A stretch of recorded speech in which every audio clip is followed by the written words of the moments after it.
Hello guys, അപ്പോൾ എല്ലാവരും എന്ത് പറയുന്നു? സുഖമായിട്ടിരിക്കുന്നു. ഞാനിവിടെ സുഖമായിട്ടിരിക്കുകയാണ്. അപ്പോൾ ശരിക്കും പറഞ്ഞാൽ നമ്മുടെ ഇന്നത്തെ വീഡിയോ എന്ന് പറയുന്നത് one of the most requested video ആണ്.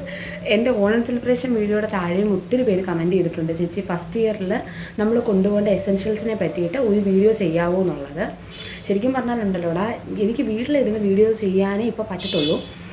ഹോസ്റ്റലിലാണെങ്കിൽ പിള്ളേരുടെ ബഹളം, വീട്ടിലാണെങ്കിൽ വീട് റോഡ് സൈഡിലായതുകൊണ്ട് വണ്ടികളുടെ ബഹളം. അപ്പം രണ്ടും കൂടെ ഒന്ന് മാനേജ് ചെയ്തിട്ട് വേണ്ട വീഡിയോ ചെയ്യാൻ. അപ്പോൾ അതിന് വേണ്ടിയിട്ടൊരു ബ്രേക്ക് എടുത്തേക്കായിരുന്നു. അപ്പോൾ നമ്മുടെ ഫസ്റ്റ് ഇയർ എസെൻഷ്യൽസിൻ്റെ വീഡിയോ, അപ്പോൾ നമ്മൾ ഓൾറെഡി ടെക്സ്റ്റ് ബുക്സിൻ്റെ വീഡിയോ ചെയ്തിട്ടുണ്ടായിരുന്നു. അതാരെങ്കിലും കണ്ടിട്ടില്ലെങ്കിൽ ഞാൻ അതിൻ്റെ ഡിസ്ക്രിപ്ഷനിൽ ലിങ്ക് കൊടുത്തേക്കാം. അപ്പോൾ നമ്മളിപ്പോൾ ഒരു മെഡിക്കൽ സ്റ്റുഡൻ്റ് എന്ന് പറയുമ്പോൾ തന്നെ നമ്മുടെ മനസ്സിലേക്ക് ആദ്യം വരുന്ന എന്തായിരിക്കും? നമ്മുടെ വൈറ്റ് കോട്ടായിരിക്കും.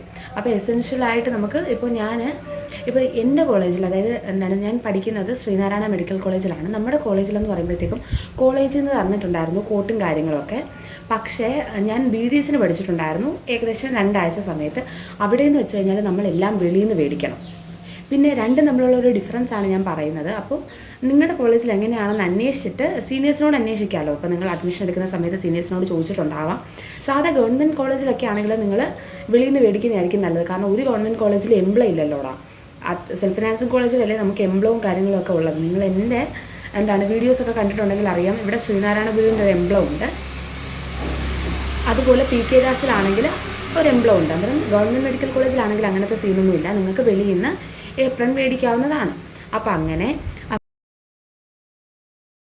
ഡിസെക്ഷൻ കിറ്റ് എന്ന് പറയുമ്പോഴത്തേക്കും അതിനകത്തിൽ സ്കാൽപ്പൽ ഉണ്ടാവും, ഫോസപ്സ് ഉണ്ടാവും, സിസേഴ്സ് ഉണ്ടാവും.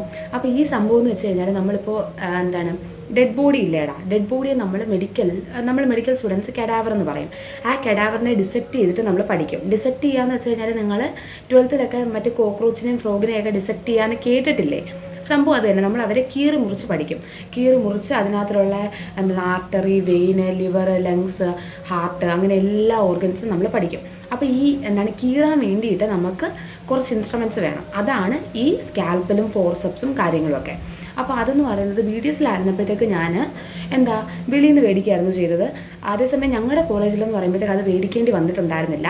എല്ലാ ഡിസെക്ഷൻ ടേബിളിലും ഓൾറെഡി അവിടെ അവൈലബിൾ ആണ്. കാരണം നമുക്കിപ്പോൾ കെഡാവർ എന്ന് പറയുന്നത് നമുക്ക് ഹോസ്റ്റലിൽ കൊണ്ടുപോയി ഡിസെക്റ്റ് ചെയ്യാൻ പറ്റുന്നൊരു സംഭവം അല്ലല്ലോ. നമുക്ക് കോളേജിലല്ലേ ഡിസെക്റ്റ് ചെയ്യാൻ പറ്റത്തുള്ളൂ. അപ്പോൾ അവിടുത്തെ ഡിസെക്ഷൻ കിറ്റിലെ ഇൻസ്ട്രുമെൻറ്റ്സ് മതിയല്ലോ നമുക്ക്. മനസ്സിലായോ? അവിടെ മതിയായിരുന്നു. ചില കോളേജുകളിൽ നമ്മൾ മേടിച്ചുകൊണ്ട് ചെല്ലേണ്ടി വരും. ഇനി മൂന്നാമത് നമുക്ക് വേണ്ടുന്ന കാര്യം, ഏറ്റവും ഇമ്പോർട്ടൻ്റ് ആയിട്ടുള്ള കാര്യം, നിങ്ങൾക്ക് എല്ലാവർക്കും അറിയാവുന്ന പോലെ സ്റ്റെത്താണ്. ഇപ്പോൾ സ്റ്റെത്ത് എന്ന് പറയുമ്പോഴത്തേക്ക് അതിൻ്റെ ഏറ്റവും ഒരു യൂണിവേഴ്സൽ ബ്രാൻഡ് എന്നൊക്കെ പറയുന്നത് നമ്മൾ ലിറ്റ്മാൻ ആണ്. പക്ഷേ അത് അത്യാവശ്യം എക്സ്പെൻസീവ് ആണ് കേട്ടോ. എനിക്ക് തോന്നുന്നു 9,000 ആൻഡ് എബോവ് ആണ് ലിറ്റ്മാൻ്റെ സ്റ്റെത്തിൻ്റെ ഒരു റേറ്റ് വരുന്നത്. നമുക്ക് ശരിക്കും പറഞ്ഞാൽ ഫസ്റ്റ് ഇയർ സ്റ്റെത്തിൻ്റെ ആവശ്യം കാര്യമായിട്ടില്ല. നമുക്ക് ആകെ ആവശ്യം വരുന്നത് ഫിസിയോളജി ലാബിൽ ബ്ലഡ് പ്രഷർ മെഷർ ചെയ്യാനൊക്കെയാണ്. അപ്പോൾ അതിന് വേണ്ടി വരും. പിന്നെ നമുക്ക് കമ്മ്യൂണിറ്റി മെഡിസിൻ്റെ പോസ്റ്റിംഗ് ഉണ്ടാകും, ഫാമിലി വിസിറ്റ് ഒക്കെ ഉണ്ടാകും. ഫാമിലി വിസിറ്റ് ഉണ്ടാകുമ്പോഴും നമ്മളിപ്പോൾ ഓരോ വീട്ടിൽ ചെന്നിട്ട് ആ വീട്ടിലും ഫാമിലി മെമ്പേഴ്സിൻ്റെ ഹൈറ്റ്, വെയിറ്റ്, BP ഒക്കെ മെഷർ ചെയ്യും. അപ്പോൾ ആ ഒരു സാഹചര്യങ്ങളിലാണ് നമുക്ക് സ്റ്റെത്ത് വേണ്ടുന്നത്. അപ്പോൾ എന്തായാലും ഒരു സ്റ്റെത്ത് മേടിക്കുക. ലിറ്റ്മാൻ നിങ്ങൾക്ക് ലിറ്റ്മാൻ എന്ന് പറയുന്നത് അത്യാവശ്യം നമ്മളില്ല നല്ല വാച്ചിൻ്റെ ബ്രാൻഡൊക്കെ പറയത്തില്ലേ, ടൈറ്റാനൊക്കെ ആണെങ്കിൽ ഒത്തിരി നാൾ ലാസ്റ്റ് ചെയ്യും. അതുപോലെ ലിറ്റ്മാൻ ആണെങ്കിൽ ഒത്തിരി നാൾ ലാസ്റ്റ് ചെയ്യും. അപ്പോൾ അതുകൊണ്ടാണ് നമ്മളത് പ്രിഫർ ചെയ്യുന്നത്. പക്ഷേ അതിന് അത്യാവശ്യം റേറ്റ് ഉണ്ട്. ഇപ്പോൾ നിങ്ങൾക്ക് ഫസ്റ്റ് ഇയറിൽ അതിൻ്റെ ആവശ്യമൊന്നും ഉണ്ടെന്ന് എനിക്ക് തോന്നുന്നില്ല. മൈക്രോട്ടോണോ LKയോ ഞാൻ സൈഡിലായിട്ട് കൊടുത്തേക്കാം. അതിൻ്റെ ആ ഒരു ബ്രാൻഡിൻ്റെ എന്തെങ്കിലും സ്റ്റെത്ത് മേടിച്ചാൽ മതിയാവും. പിന്നെ ഫസ്റ്റ് ഇയർ ബുക്സിൻ്റെ കാര്യങ്ങൾ ഞാൻ ഓൾറെഡി പറഞ്ഞിട്ടുണ്ടായിരുന്നു. എന്നാലും ഞാനൊന്ന് ഓടിച്ചിട്ട് പറയാം. അനാട്ടമി ആണെങ്കിൽ നമുക്ക് BD ചൗരസ്യം ഉണ്ട്, വിശ്രാം സിംഗും ഉണ്ട്. 2 സൈഡിലായിട്ട് കൊടുത്തേക്കാം. നമ്മുടെ കോളേജിൽ സീനിയേഴ്സൊക്കെ ആയവട്ടെ റെക്കമെൻഡ് ചെയ്തത് വിശ്രാം സിംഗ് ആണ്. അത് ഇത്തിരി കൂടെ നമുക്ക് എളുപ്പമാണ്. ഒത്തിരി ഡയഗ്രാംസും കാര്യങ്ങളൊക്കെ ഉണ്ട്. അനാട്ടമിയുടെ എക്സാം എന്ന് പറയുമ്പോഴത്തേക്കുണ്ടല്ലോ, അവിടെ നമ്മൾ തിയറി എഴുതി കൂട്ടുന്നതിനെക്കാട്ടി കൂടുതൽ ഡയഗ്രാംസ് വരയ്ക്കണം. 4 മാർക്കിൻ്റെ ക്വസ്റ്റ്യൻ ആണെങ്കിൽ 1 ഡയഗ്രാം, 8 മാർക്കിൻ്റെ ക്വസ്റ്റ്യൻ ആണെങ്കിൽ 2 ഡയഗ്രാം, essay ആണെങ്കിൽ 4 ഡയഗ്രാം. അങ്ങനെയൊക്കെ നിങ്ങളുടെ കോളേജിൽ നിങ്ങളുടെ സീനിയേഴ്സോ ഒക്കെ പറഞ്ഞു തരും. ചില കേസിൽ സീനിയേഴ്സ് പറഞ്ഞു തരത്തില്ല, അപ്പോൾ ഞാൻ പറഞ്ഞുതരാം. അപ്പോൾ അങ്ങനത്തെ കാര്യങ്ങളൊക്കെ ഉണ്ട്. അപ്പോൾ നമുക്ക് ഏറ്റവും കൂടുതൽ ഡയഗ്രാംസ് ഉള്ള ബുക്ക് മേടിക്കുന്നത് ഭയങ്കര യൂസ്ഫുൾ ആയിരിക്കും. അപ്പോൾ വിശ്രാം സിംഗ് നിങ്ങൾ നോക്കിക്കോ. പിന്നെ ഫിസിയോളജി ആണെങ്കിൽ ഗേറ്റിനൊക്കെയാണ് സ്റ്റാൻഡേർഡ് ടെക്സ്റ്റ് ബുക്ക്. പക്ഷേ അതൊക്കെ പഠിക്കാനായിട്ട് നമുക്ക് ഭയങ്കര പാടാണ്. ഇപ്പോൾ GIT എന്ന് പറയുന്നൊരു സിസ്റ്റമായിട്ട് അതിനകത്ത് നമുക്ക് കൊടുത്തേക്കുവാണ്. ഇതേസമയം നമ്മൾ സാധാ ഒരു ടെക്സ്റ്റ് ബുക്ക് മേടിക്കുകയാണെങ്കിൽ അതിൽ തന്നെ കുറേ സബ് ഡിവിഷൻസ് ഉണ്ട്. നമുക്കിങ്ങനെ കെട്ടായിട്ട് പഠിക്കാൻ പാടാണല്ലോ. അപ്പോൾ എന്താണ്, ഒന്നുകിൽ നിങ്ങൾക്ക് GK പാല് മേടിക്കാം, അല്ലെങ്കിൽ നിങ്ങൾക്ക് ഗീത മേടിക്കാം. ഗീത എന്ന് പറയുന്നത് ട്രിവാൻഡ്രം മെഡിക്കൽ കോളേജിലെ ഒരു ഡോക്ടർ എഴുതിയ ടെക്സ്റ്റ് ബുക്കാണ്. അതെന്ന് വെച്ച് കഴിഞ്ഞാൽ നല്ല രീതിയിൽ ഡിസ്ക്രിപ്റ്റീവ് ആയിട്ടാണ്. GK പാലിനകത്തിലാകുമ്പോൾ ഫ്ലോ ചാർട്ട് വൈസാണ്. ഫ്ലോ ചാർട്ട് വെച്ച് പഠിക്കാൻ എളുപ്പമുള്ളവർ അത് മേടിക്കുക. ഇത്തിരി നന്നായിട്ട് വായിച്ച് മനസ്സിലാക്കി പഠിക്കണം എന്നുള്ളവർ ഗീത മേടിക്കാം. പിന്നെ ബയോകെമിസ്ട്രിക്കകത്തിൽ ഒരു കൺഫ്യൂഷനും വേണ്ട, DM വാസുദേവൻ, അതാണ് നമ്മുടെ ടെക്സ്റ്റ് ബുക്ക്, അത് മേടിക്കുക. അപ്പോൾ ബുക്സിൻ്റെ കാര്യത്തിൽ ഒരു ഐഡിയ കിട്ടിയിട്ടുണ്ടാവുമല്ലോ.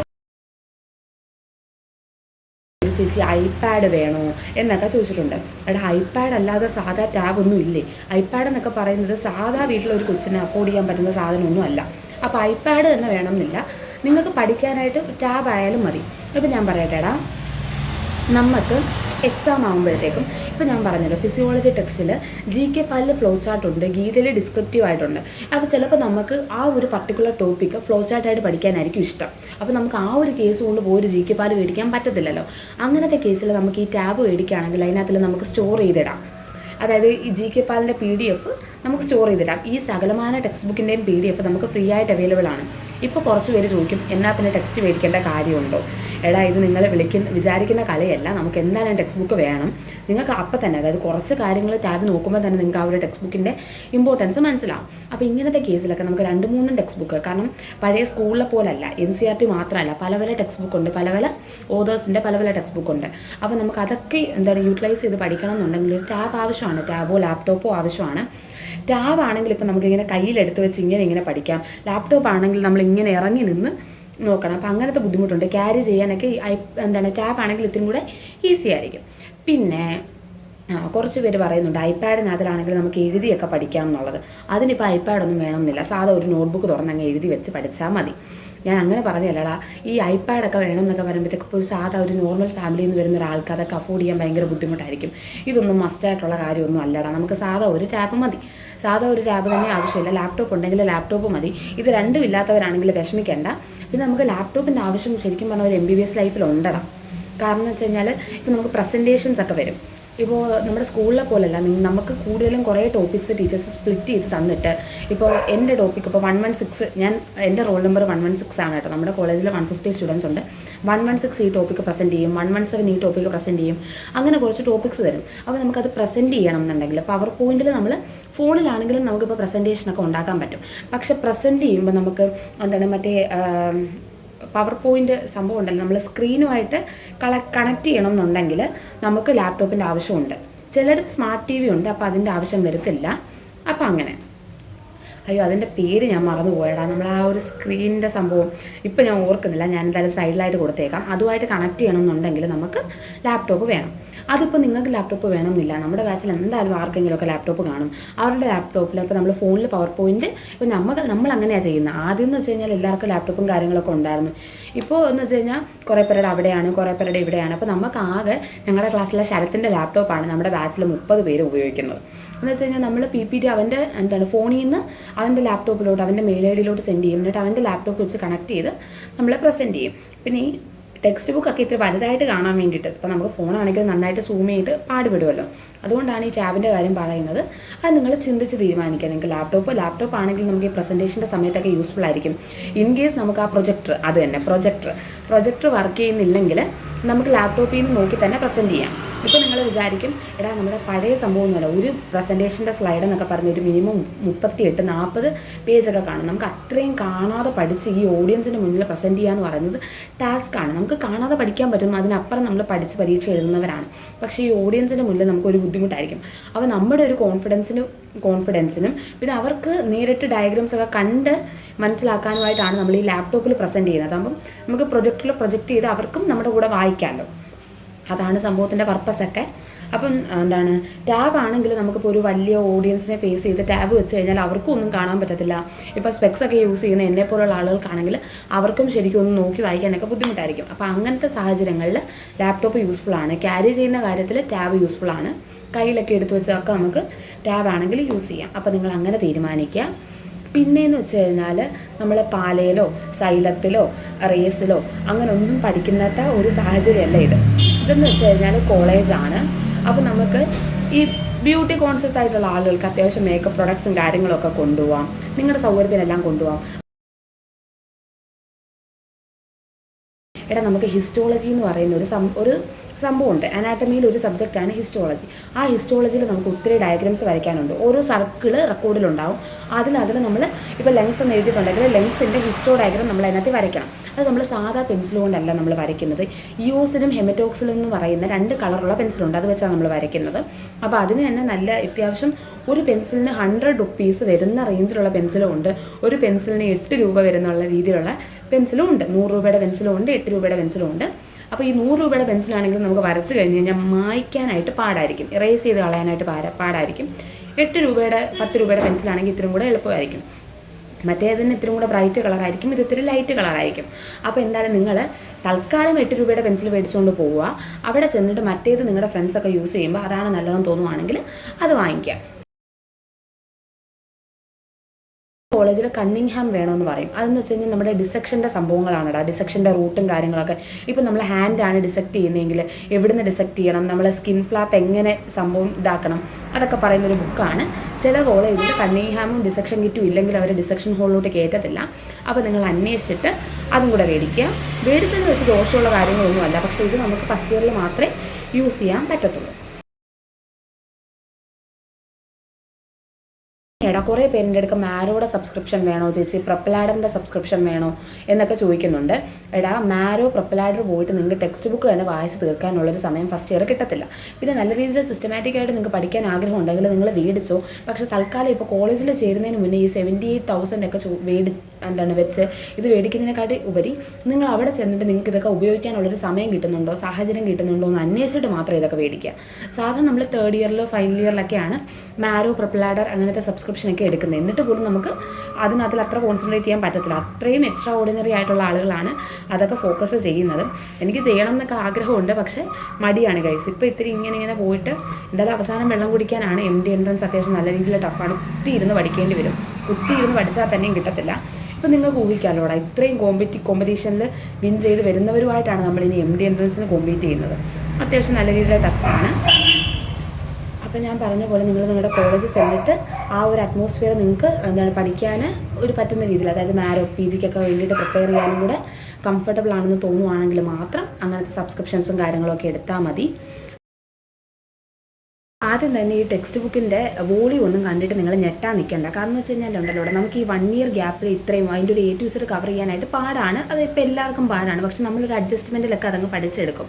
ഇതിന് നമുക്ക് ശരിക്കും പറഞ്ഞാൽ ഏറ്റവും യൂസ്ഫുൾ ആവുന്നത് സിസറോൺ എന്ന് പറഞ്ഞൊരു പ്രീവിയസ് ഇയർ ക്വസ്റ്റ്യൻ ബാങ്ക് ആണ് കേട്ടോ. അതിൻ്റെ റേറ്റ് 500 ആണ്. പക്ഷേ ഞാനിപ്പോൾ ഒരു ബുക്ക് സ്റ്റോറുമായിട്ട് ഇതാക്കിയിട്ട് കുറച്ച് പേർക്ക് അത് അയച്ചു കൊടുത്തിട്ടുണ്ടായിരുന്നു. അതൊക്കെ അവർക്ക് കിട്ടിയിട്ടുണ്ട്. പോസ്റ്റിൽ വഴിയായിരിക്കും അയക്കുന്നത്. എൻ്റെ ഇത് മേടിക്കുവാണെങ്കിൽ അതിൻ്റെ ഡെലിവറി ചാർജ് ഉൾപ്പെടെ 600 റുപ്പീസ് ആവും കേട്ടോ. അപ്പോൾ അങ്ങനെ ഇൻട്രസ്റ്റ് ഉള്ളവർ പറഞ്ഞാൽ മതി, ഈ നമ്പറിലോട്ട് മെസ്സേജ് അയച്ചാൽ മതി കേട്ടോ. നിങ്ങൾ ഇപ്പം എൻ്റെ കയ്യിൽ നിന്ന് തന്നെ മേടിക്കണമെന്ന് നിർബന്ധമില്ല, പക്ഷേ ഒരെണ്ണം മേടിച്ചിരിക്കുന്നത് വളരെ അത്യാവശ്യമാണ്. എല്ലാ ബുക്ക് സ്റ്റോളിലും കിട്ടുമെന്ന് എനിക്ക് അറിയത്തില്ല. മെഡിക്കൽ കോളേജിൻ്റെ സൈഡിലുള്ള ചിലപ്പോൾ ബുക്ക് സ്റ്റോളിലൊക്കെ കിട്ടാൻ ചാൻസ് ഉണ്ട്. ചില സമയത്ത് ഇത് കിട്ടാൻ ഇത്തിരി പാടാണ് കേട്ടോ. അപ്പോൾ നമ്മുടെ കോളേജിൽ നിന്നാണെങ്കിലും നമുക്ക് ഏകദേശം കുറച്ച് നാൾ കഴിയുമ്പോഴാണ് ഇതൊന്ന് കിട്ടുന്നത്. നമുക്കിപ്പോൾ ആദ്യം യൂണിറ്റ് ടെസ്റ്റ് ഒക്കെ ഇടുമ്പോഴത്തേക്കുണ്ടല്ലോ നമ്മൾ കറങ്ങിപ്പോകും. 2-3 ചാപ്റ്ററൊക്കെ യൂണിറ്റ് ടെസ്റ്റ് വരുമ്പോഴത്തേക്ക് ഇതിനകത്ത് ഏതാ പഠിക്കേണ്ടാത്തതെന്ന് നമുക്ക് അറിയത്തില്ല. അപ്പോൾ അങ്ങനത്തെ സാഹചര്യങ്ങളിൽ ഈ സിസറോൺ ഭയങ്കര യൂസ്ഫുൾ ആണ്. യൂണിവേഴ്സിറ്റി ക്വസ്റ്റ്യൻസ് ഇത് ചോദിച്ചിട്ടുള്ള ക്വസ്റ്റ്യൻ ആണ്, അന്നേരം ഇത് ഇമ്പോർട്ടൻ്റ് ആണ്. അങ്ങനെ നമുക്ക് പഠിക്കാൻ പറ്റും. കാരണം NCERT പോലെ അല്ലല്ലോടാ, ഇത് ഭയങ്കര വാസ്റ്റാണ്. അപ്പം അങ്ങനത്തെ ഒരു ക്വസ്റ്റ്യൻ ബാങ്ക് മേടിക്കുന്നുണ്ടെങ്കിൽ നിങ്ങൾക്കത് യൂസ്ഫുൾ ആയിരിക്കും. അപ്പം അങ്ങനെ ഇന്നിപ്പോൾ നമ്മൾ ഏകദേശം എല്ലാ കാര്യങ്ങളും ആയില്ലേ. അതാണ് ഞാൻ പറഞ്ഞത്. ഇപ്പം നിങ്ങളൊരു എൻട്രൻസ് കോച്ചിങ്ങിൻ്റെ ഹോസ്റ്റലിലല്ല നിൽക്കുന്നത്, അത്യാവശ്യം ഫ്രീഡം ഉള്ളൊരു ഹോസ്റ്റലിലാണ്. പിന്നെ ഫസ്റ്റ് ഇയർ ഇത്തിരി ഫ്രീഡം കുറവായിരിക്കും, റാഗിങ്ങിൻ്റെ ഇഷ്യൂസും കാര്യങ്ങളൊക്കെ ഉള്ളതുകൊണ്ട്. എന്നാലും നിങ്ങൾക്ക് ഒരുങ്ങേണ്ട സാധനങ്ങളൊക്കെ കൊണ്ടുപോകാം. നിങ്ങൾക്ക് ഇഷ്ടപ്പെട്ട ഡ്രസ്സും കാര്യങ്ങളും ഒക്കെ കൊണ്ടുപോകാം. പിന്നെ ഓരോ കോളേജിനും ഒരു ഡ്രസ് കോഡുണ്ട്. കുർത്തിയും പാൻറ്റും ആയിരിക്കും ഡ്രസ് കോഡ്. ഫസ്റ്റ് ഇയറിൽ നിങ്ങൾക്ക് ഷോളും കൂടെ വേണ്ടി വരും.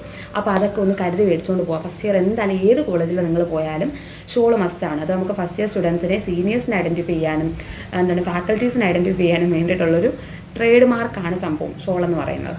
അപ്പോൾ അങ്ങനെ ജീൻസും ടോപ്പും ഒക്കെ എടുത്തുകൊണ്ട് പോവുക. പിന്നെ നിങ്ങൾക്ക് ഹെയർ കെയർ, ഫേസ് കെയർ അങ്ങനത്തെ സാധനങ്ങളൊക്കെ എടുക്കുക. Bucket, mug, paste, soap, moisturiser, body wash, അങ്ങനത്തെ സകലമാനം നിങ്ങൾക്ക് വേണ്ടുന്ന സാധനങ്ങൾ നിങ്ങൾ എടുത്തുകൊണ്ട് പോവുക. ചില കോളേജ് സ്ട്രിക്റ്റായിട്ട് പറയും അവർക്ക് യൂണിഫോം ഉണ്ട്, അവർക്ക് ഷൂ ഉണ്ട്, സോക്സ് ഉണ്ട്. അങ്ങനത്തെ കാര്യങ്ങളാണെങ്കിൽ അങ്ങനെ മേടിക്കുക. നിങ്ങൾക്ക് ആവശ്യമുള്ള സകലമാന ഇപ്പം ഓൾറെഡി ഇപ്പോൾ ഏതൊരു ഹോസ്റ്റലിൽ പോകുന്ന ഒരാൾക്കും ബ്രില്യൻറ്റിലോ സൈലത്തിലോ റേസിലോ ഒക്കെ നിന്ന് പരിചയമുള്ളവരായിരിക്കും. അപ്പോൾ നിങ്ങൾക്ക് എന്തൊക്കെയാണ് വേണ്ടുന്നതെന്നുള്ളത് അറിയാം. ഹോസ്റ്റലിൽ നിൽക്കുമ്പോൾ എന്തൊക്കെയാണ് വേണ്ടുന്നതെന്നുള്ളത് അത് അറിയാം. അതിന് പുറമെ ഫസ്റ്റ് ഇയറിൽ നിങ്ങൾ ഇത്രയും കാര്യങ്ങളൊക്കെ കരുതിയിരിക്കുക. അപ്പോൾ ഇത്രയും കാര്യങ്ങളൊക്കെ നിങ്ങൾ മേടിച്ചാൽ മതി. പിന്നീട് എല്ലാത്തിനും ഓരോ നോട്ട്ബുക്ക് മേടിക്കുന്നത് നല്ലതായിരിക്കും. കാരണം എന്ന് വെച്ച് കഴിഞ്ഞാൽ ഇവിടെ എന്ന് പറയുമ്പോഴത്തേക്കും നമുക്ക് നോട്ട്ബുക്കോ അല്ലെങ്കിൽ A4 ഷീറ്റോ നിങ്ങളുടെ ഒരു കംഫേർട്ട് അനുസരിച്ച്, പിന്നെ ഷോർട്ട് നോട്ട്സും കാര്യങ്ങളൊക്കെ ഉണ്ടാക്കി വെക്കുന്നത് നല്ലതായിരിക്കും. കാരണം ഈ ഇത്രയും വലിയ ടെക്സ്റ്റ് ചെയ്യുന്ന നമുക്ക് ഇത്രയും കാര്യങ്ങളൊക്കെ കട്ട് ഷോട്ട് ചെയ്ത് വായിച്ചെടുക്കുന്ന അണ്ടർലൈൻ ചെയ്താലും മതി. അത് നിങ്ങളുടെ സൗകര്യം. നിങ്ങൾക്ക് വേണമെങ്കിൽ ഹൈലൈറ്ററോ അങ്ങനത്തെ കാര്യങ്ങളൊക്കെ മേടിക്കുക. വലിയ രീതിയിൽ ടെൻഷൻ അടിക്കണ്ട. പിന്നെ കയറുന്ന സമയത്ത് എന്തായാലും ഇത് വലിയ രീതിയിലൊന്നും മനസ്സിലാവാൻ പോകുന്നില്ല. കൂടുതൽ എന്തെങ്കിലുമൊക്കെ അറിയണം എന്നുണ്ടെങ്കിൽ നിങ്ങൾ ചോദിച്ചാൽ മതി കേട്ടോ. ഇതിൻ്റെ കമൻറ്റ് സെക്ഷനിൽ ചോദിച്ചാൽ മതി, ഞാനൊരു വീഡിയോ ആയിട്ട് ചെയ്യാം. അപ്പം നിങ്ങൾ ആരും ഈ ടെക്സ്റ്റിൻ്റെ വോളിയം ഒന്നും കണ്ടിട്ട് പേടിക്കണ്ട. നിങ്ങൾ ഓർത്താൽ മതി, നിങ്ങളും നിങ്ങളുടെ മുന്നേ ഉള്ളവരൊക്കെ ഇത് പഠിച്ചിട്ട് വന്നിട്ടുള്ളവരാണ്. അപ്പോൾ അതൊക്കെ നമുക്ക് ഓവർകം ചെയ്യാവുന്നതേ ഉള്ളൂ. ഒരു ഏറ്റവും വലിയൊരു കടമ്പ കടന്നിട്ടാണ് നിങ്ങൾ ഇവിടം വരെ എത്തിയത്. അപ്പോൾ ഇതൊക്കെ നമുക്ക് നിസ്സാരമായിട്ട് പറ്റും. ചില സീനിയേഴ്സൊക്കെ നമ്മളെ പറഞ്ഞ് പേടിപ്പിക്കും. ക്ലാസ്സിലെ 10% ആളുകളും പൊട്ടും. ശരിക്കും പറഞ്ഞാൽ അവർ പേടിപ്പിക്കുന്നതിന് പുറമെ അതൊരു സത്യമായിട്ടുള്ള കാര്യമാണ്. പക്ഷെ നമ്മൾ ഒക്കെ എഴുതി എടുക്കൂടാ. നിങ്ങൾ ശരിക്കും പറഞ്ഞാൽ +2 ഒരു ലെവൽ വെച്ച് അളക്കാൻ പോകരുത്. പൊട്ടും എന്നൊക്കെ പറയുമ്പോൾ നമുക്ക് +2 ഭയങ്കര നിസ്സാരമാണ്. 100 മാർക്ക് 28 മാർക്ക് മേടിച്ചില്ലേ പൊട്ടും. ഇതങ്ങനല്ല. 100 മാർക്കിൽ 50 മാർക്കില്ലെങ്കിലും നമ്മൾ പൊട്ടും. അങ്ങനെയാണ്. അടപടൽ പൊട്ടും. ഫസ്റ്റ് ഇൻ്റേണലെന്ന് പറയുമ്പോഴത്തേക്ക് എല്ലാവരും പൊട്ടും. പക്ഷെ അതൊക്കെ നമ്മളൊരു സെൻസിൽ ആ ഒരു ഇതിലങ്ങ് എടുത്തങ്ങ് വിടുക. കാരണം അതൊന്നും വലിയ കാര്യമില്ല. നമ്മൾ എങ്ങനെയെങ്കിലും പിടിച്ച് യൂണിവേഴ്സിറ്റിക്ക് എല്ലാവരും പാസ്സാവും. അതൊക്കെ നമ്മളങ്ങ് ശരിയായിക്കോളും. അപ്പോൾ അതൊന്നും ആലോചിച്ച് ആരും ടെൻഷനൊന്നും അടിക്കണ്ട. അപ്പോൾ എത്രയൊക്കെ ഉള്ളൂ. ടാറ്റാ. ഇനി വേറെ ഏതെങ്കിലും വീഡിയോസൊക്കെ നിങ്ങൾക്ക് വേണമെന്നുണ്ടെങ്കിൽ നിങ്ങൾ കമൻറ്റ് സെക്ഷനിൽ ചോദിച്ചാൽ മതി, ഞാൻ ചെയ്യുന്നതായിരിക്കും കേട്ടോ. ടാറ്റാ. പിന്നെ ഒരു സോറി പറയാണ്, ഇതിനിടയ്ക്ക് എന്തായാലും അങ്ങോട്ടും ഇങ്ങോട്ടും വണ്ടി പോകുന്ന സൗണ്ട് ഉണ്ടാവും. പിന്നെ അപ്പുറത്തൊക്കെ കുറേ പട്ടിക്കുഞ്ഞുങ്ങളുണ്ട്, അതുങ്ങളുടെ സൗണ്ട് കാണും. അപ്പോൾ നിങ്ങൾ ക്ഷമിക്കുക, അഡ്ജസ്റ്റ് ചെയ്യുക. അപ്പോൾ ശരിയടാ. ടാറ്റാ.